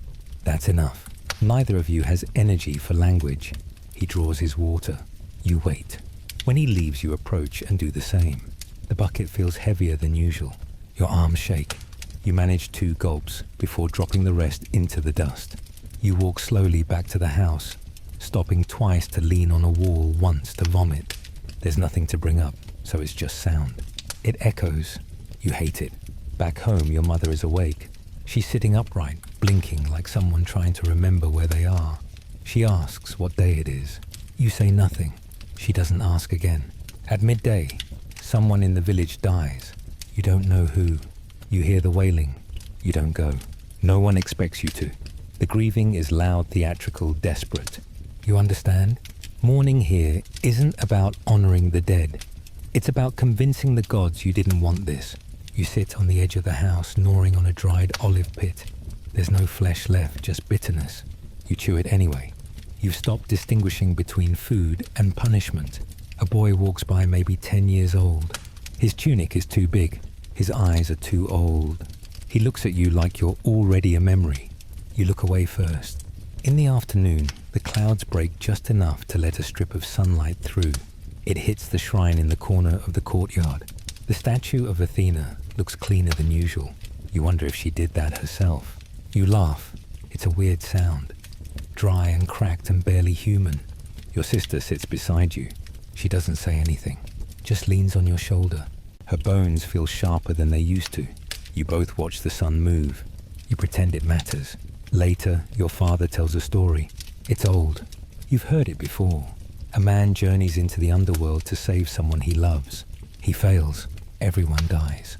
Your father swears the lesson is bravery. You think it's about loss. You don't argue. That night, there's a strange feeling in your chest. Not pain, not fear, just space, like something's left. Or maybe something is making room. You lie on your mat. The straw is softer tonight. Or maybe your nerves are too worn down to notice. You close your eyes, not out of exhaustion, not to escape, just because there's nothing left to see. You breathe in, you breathe out, and for the first time in a long time, the air doesn't hurt. You thought the worst thing was dying. Wait until you realize it never really mattered if you did. You're lying down when you realize you're awake. You didn't feel yourself get there. It just happened, like a wave easing off a rock. The fire is out. The wind is low. Everyone's breathing but softly, like they're trying not to disturb the moment. You sit up slower than usual, not out of caution, out of confusion. Something in your chest feels different, lighter maybe, hollow probably, like your ribs are holding a memory instead of a heart. You breathe. Nothing cracks. That's either good or very bad. Outside the day is grey, the kind of grey that blurs the edges of everything. You walk out barefoot. The ground is cold, but not cruel. You pass a neighbor. She doesn't greet you, just nods, then keeps walking. Her eyes are ringed with shadows. So are yours. You go to the temple. You don't know why. You don't have an offering. Just your body, your breath, and something unspoken gnawing at your chest. The priest is there sweeping ash. He doesn't look up. You stand near the altar. You don't pray. You just exist. There's a statue of Hermes in the corner. God of travelers, of messages, of guiding souls to the underworld. You stare at it for a long time. You wonder if he's ever lost someone on the way, if he's ever forgotten a name. You whisper yours, just once, just in case. You sit by the shrine for hours. No one bothers you. That's the strange thing. When you're truly on the edge, people know. Not in words, in looks, in the way they don't ask questions, in how they lower their voices around you like grief is contagious. At midday, the clouds shift. You walk back slowly, like your bones are made of dust, and your joints are held together by whispers. Your sister meets you halfway. She says nothing. She holds your hand. Hers is warmer than yours. You don't let go. Back home, your mother is making soup. The same soup, always the same. It smells like nothing. You sit and sip it and wonder how many more bowls you'll manage before your hands forget how to hold one. Your father is talking about taxes. The word barely means anything anymore.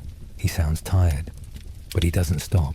You envy that, how people can keep pretending, keep functioning, keep performing like the stage hasn't already collapsed. You excuse yourself. No one stops you. You lie down not to sleep, but because your legs are folding. The mat feels heavier, like it's trying to hold you down. You don't fight it. You dream, sort of. You're standing on a beach. The water is black. The sky is full of names. You see your cousin. He says nothing. He's sharpening a knife made of stars. You see your sister, her hair glowing like fire. You reach for her. She fades. You wake up with tears in your eyes. Not from emotion, from salt. The wind has kicked up and blown dust through the cracks in the wall. It stings, and for a moment that feels like proof you're still here. That night, no one speaks. Your sister curls beside you. Your mother stirs the embers. Your father snores softly. A sound you used to hate. Now it feels like music. The world outside is still spinning. You can feel it. Or maybe you're the one turning now slowly towards something final. You thought survival was the goal. Wait until you see what's waiting on the other side of it. You don't remember falling asleep. You only remember waking up again. You always do. And each time it gets harder to tell if this is still living or just something like it.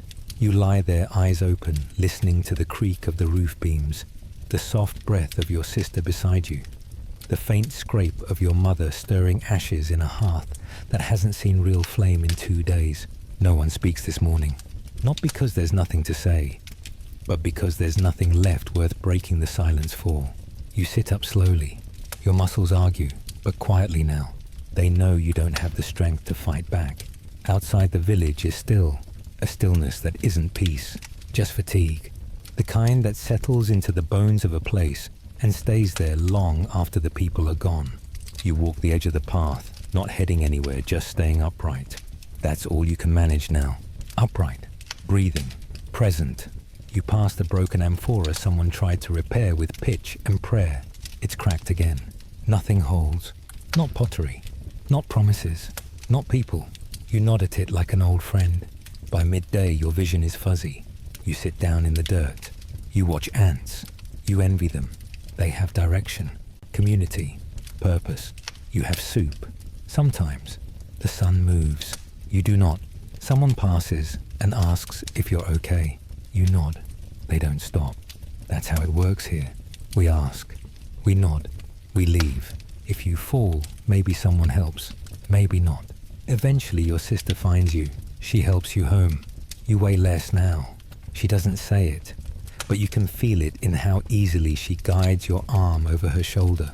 You rest your head against hers. It's warm. It's enough. That night, the family eats together. It's quiet. Reverent, almost. Your father says something about tomorrow. You let the word hang in the air like smoke. It doesn't belong here. Not anymore. You lie down early. The sky outside is cloudless. The stars are bright. You wonder if any of them are named after people like you. Doubt it. The stars belong to heroes, to kings, to those who didn't die quietly in huts filled with fleas.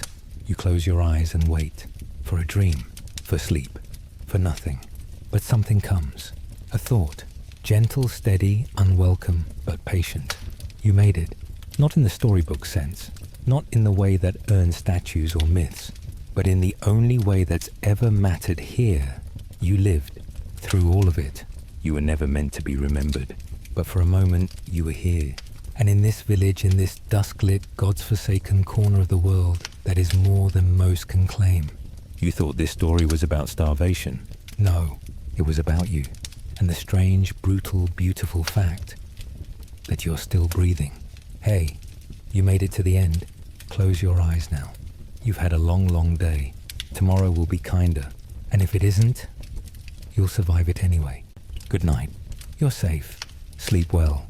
You wake up with a strange sensation. Not hunger, not cold. Not the usual feeling of rat fur stuck to your face. No, this is hope. Wrong. Clearly wrong. In the 5th century BCE, hope is one of the early signs of mental illness. But before you can correct that mistake, you're dreaming. A glorious, inaccurate, grape-filled, sandal-scented dream.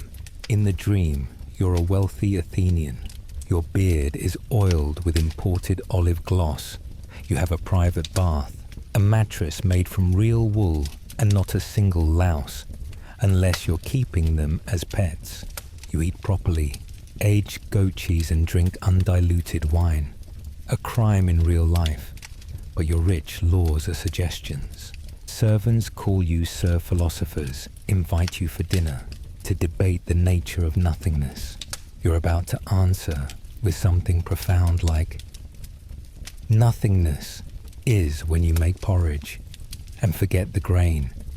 When a cluck cuts through your enlightenment like a cursed dagger, you open your eyes. The dream evaporates. The chicken still lives. You are less certain. You're lying sideways on a mouldy pile of straw, sharing it with 3 bedbugs, 1 mouse, and someone who may or may not be related to you or alive.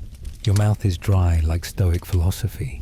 Your throat tastes like last night, smoke regret, and the one surviving grain of barley. You peel off your blanket, once wool now, a living ecosystem. It's still dark. It's always dark when you wake up. The sun doesn't hate you. It just arrives late, like hope and good harvest. You exit the house by stepping over last week's dead chicken, avoiding your hunched cousin with a permanently bad back, and squeezing through a doorway so narrow it makes you question how your ancestors discovered geometry, but not door frames wide enough for dignity. Outside it's cold, not romantic scarf-wrapped cold, the kind of cold that grabs your nipples and yells, "Get back to the Paleolithic." You sit on a log shivering, watching the mist cling to goat droppings like a melancholic fog, and you think, I wish I was someone else. Not a hero, not a king, just someone who had enough breakfast not to dream anymore. You think that, but a voice calls from inside the house, "Get the water if you want to eat lunch." You sigh. The dream is over. Reality has returned, and it brought a cracked jug and thorn-covered feet. You start walking, cold, hungry, disillusioned, but alive, barely. Welcome to another day of your ancient Greek life, once a dreamer, with an olive-oiled beard now just combing lice. You're halfway through your water-hauling routine, arms aching, sandals imaginary, when you hear the worst sound in ancient Greece, a trumpet, not a musical one, the kind that means someone from the government is coming. You freeze mid-step. The clay jug tips slightly. You correct it barely. You whisper a quick prayer to Hermes, god of unexpected messages and sudden inspections. He does not reply. Down the hill comes a man riding a donkey so clean it must be state-issued. The man wears official robes, not white, but beige state. Beige, the color of debt and disappointment. His scroll is longer than your attention span. His sandals match. You know what this means. Tax collector. You consider hiding, but we're behind the goat. The goat hates you. Under the hay, that's where your uncle sleeps. He's territorial. So you stand there dignified as a bruised beet, while the official unrolls the scroll and announces, by decree of the polis tribute is due from all households for the previous harvest. You nearly laugh. Harvest, last season, your entire crop was 3 onions and a mouse that died in the barley sack. You named the mouse Hope. It was delicious. The taxman steps into the village like he's walking into history. People scatter, except the elderly. They just sit and glare like trees that have seen too much. One neighbor offers a sack of lentils in payment. The official sniffs it, grimaces and says, "This is borderline sacrilege." You wonder to whom the gods. The concept of food. Your mother tells you to bring out your family's contribution. You stare at the basket of tribute you've prepared, 2 wilted turnip tops and a rock shaped vaguely like a loaf of bread. You present it with a flourish. The official looks down. Is this a joke? You bow. Only if you laugh. He doesn't. He marks your family's name with a large black smear. That's either a fine or a curse, or both. Then someone has an idea. If we perform a purification rite, your cousin whispers, maybe they'll forgive the debt. By purification rite, he means a messy, overacted offering ceremony no one understands. You're nominated to be the priest. Why? Because last year, you successfully faked a nosebleed to get out of a work shift. And everyone agreed your dramatic skills were divine. The whole village gathers at the altar rock, which is just a large stone with a crack shaped like regret. You wear a sheet. Someone ties a wreath of garlic around your head. A chicken is sacrificed. It dies screaming. Everyone nods approvingly. You raise your arms and chant, "Oh, blessed Demeter, accept this humble tribute of, well, mostly barley and bad decisions." Someone throws in a handful of mint. Someone else throws up. The tax collector looks vaguely afraid. Then lightning flashes. Everyone gasps. You look up. It wasn't lightning. Just the sun reflecting off someone's bronze pot lid. But no one's sure. The tax collector hesitates. He rubs his scroll. He mutters about omens. You seize the moment. The gods have spoken. Everyone cheers. The taxman, shaken, agrees to return later after further consultations with Delphi. You're a hero, temporarily. That night, the village celebrates with flatbread and smug silence. You lie on your mat exhausted, covered in chicken feathers, reeking of garlic and glory. You think maybe hope isn't a mental illness after all. Then your sister reminds you that your actual taxes are still due next month. Hope dies again. The next morning greets you with a soft kick to the ribs, affection in ancient Greek family terms. Your mother says it's your turn to check the olive trees. You ask what for. She says miracles. You don't argue. Sarcasm hasn't been invented yet. And asking questions is a good way to be assigned pig slop duty. So you walk to the grove. It's not far, but it feels like a pilgrimage. Except instead of spiritual enlightenment, you're hoping for 3 edible olives and maybe a dead bird you can boil for soup. Your stomach growls like a small god inside you demanding sacrifice. Halfway there you see her, the girl. You've seen her before. She lives near the goat well, the one no one drinks from unless they're desperate or very brave. Her himation is patched. Her sandals are twine and optimism.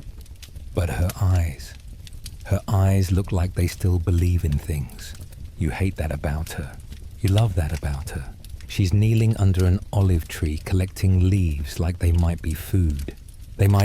You've tried worse. You approach slowly, rehearsing your opening line. Hello feels too formal. Do you want my fig pit feels too desperate. You settle on hey. She looks up. Hey, it works. You're a poet. You talk. Not about anything important. Just weather goats. How many ways you've seen lentils prepared? 7. None of them good. She laughs. You forget for a moment that your tunic smells like mildew and yesterday's onions. Then she says, I'm leaving soon. You blink. What? My father arranged a marriage. She says, not bitter, just tired. Some guy from the next village. He has teeth. You nod. That's considered a bonus. He also has grain storage, she adds. 2 full baskets. My father says it's love. You want to scream. You want to fight a god. Instead, you say when. Next week. You both sit in silence. A bird poops on your shoulder. She tries not to laugh. You fail at not loving her. You walk back home in a haze of what could have been and probably shouldn't have hoped. At the door, your brother throws a rock at you. You're smiling, he says. Stop it. People will talk. You eat dinner barley again. This time with a mystery herb that might be poison or might be seasoning. You don't care. That night, you stare at the ceiling, whispering her name into the dark. It feels sacred. It feels pointless. In the corner, someone snores. Outside, a donkey screams. Inside you, something quiet breaks. You thought hunger was the worst kind of emptiness. Wait until love visits, says nothing, and walks away with your last piece of hope. You wake up to chaos, which is just another word for Wednesday in your village. Someone's goat is missing. Not just any goat. The prized smug-looking one owned by your neighbor Thrasos. The man who once accused a tree of stealing his sandals and tried to sue a crow. Thrasos is screaming. Not yelling, screaming. With the kind of guttural divine rage usually reserved for warriors or toddlers denied honey. My goat is gone, he bellows. Stolen, abducted, violated by bandit hands. You sip weak barley broth and pretend not to hear. But soon everyone is hearing and gathering and deciding. This is no longer a personal tragedy. This is a matter for public arbitration. That's right. It's trial time. You're conscripted as a witness. Why? Because you were seen near the goat pen yesterday. You were peeing. You admit that. But now, somehow, you're a suspect.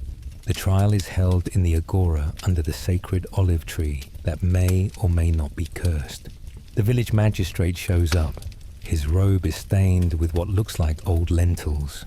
He clears his throat and announces, "We are here today to determine the fate of justice, livestock, and public trust."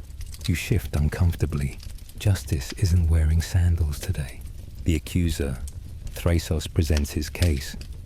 He saw hoof prints, a suspicious shadow, and claims the goat gave him a prophetic look of betrayal the day before.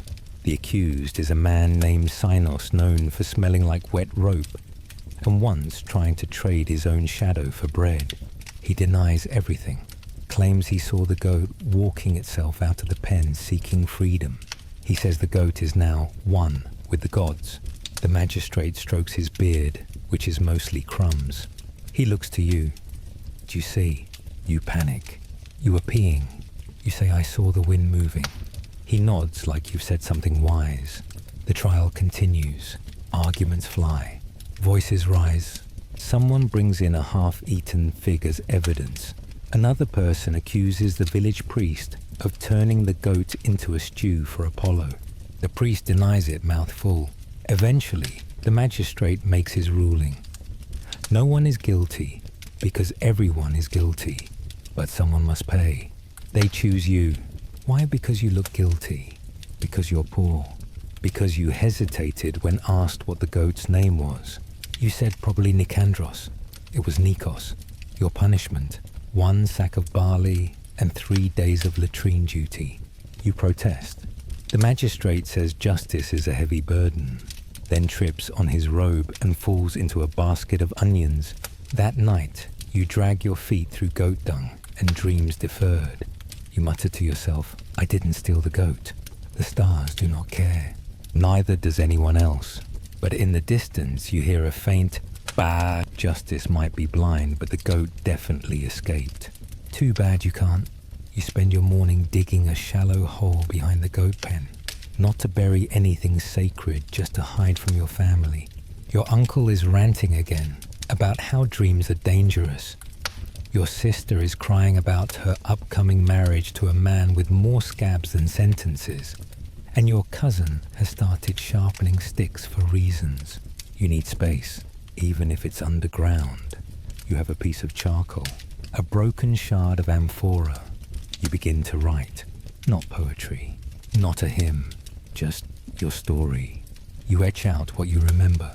The hunger, the lice, the smell of sun-baked piss, the fig you once stole, the girl you almost loved, the day you pretended to be a priest and everyone believed, the time you became king for 6 hours before being thrown in a ditch.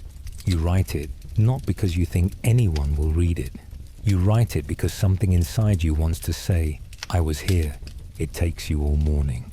You spell was wrong. Twice. No one will notice. When you're done, you bury the shard beneath a crooked olive tree. You pat the earth. It feels like saying goodbye to something that was never alive, but tried anyway. You sit down and watch the sun slide across the sky like it's late for a better appointment. A breeze stirs the dirt. Your feet are cracked. Your belly's empty, but you're breathing. Still, barely. You look around and realize this is it. This is the whole thing. The meaning, the tragedy, the joke. You lived. Not well. Not heroically, but loudly, dustily, poorly dressed and poorly fed.